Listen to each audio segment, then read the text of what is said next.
So many people are on the wall out here, and we'll go by and we'll see younger people trying to figure out who people are. We've never labeled the photographs. We could, and we may, but as of yet, we've not identified people. But in their day, some of those people on the wall were about as famous as any entertainer in America.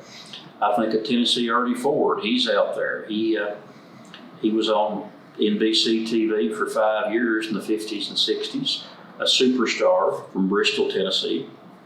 Dinah Shore was out there, and she was a celebrity and a TV star for many years.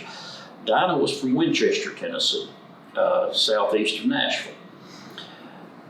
The king of country music, Roy Acuff, stayed here. Mr. Acuff was from the same hometown as my mother and Aunt Wilma, Maynardville, Tennessee. So they had that in common.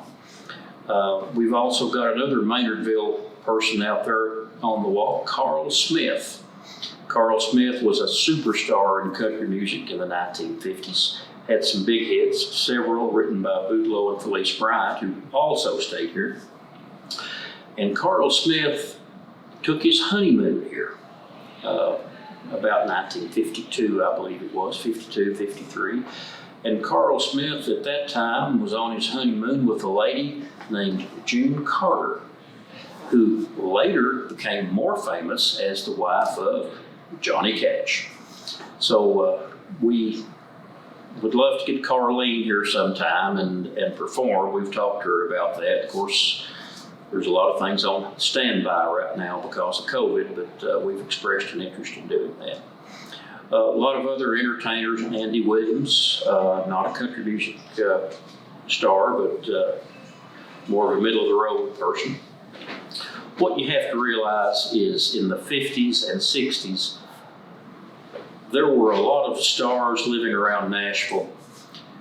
These were the closest mountains. This was the closest vacation destination other than one of the TVA or Core Lakes around Middle Tennessee. And so many people from Music City came up here and used this as a getaway. So we had a lot of country music stars that came to the town, and several of them came here over the years. Don Gibson, who wrote Sweet Dreams, which was a super hit for Patsy Cline, and the song Oh Lonesome Me.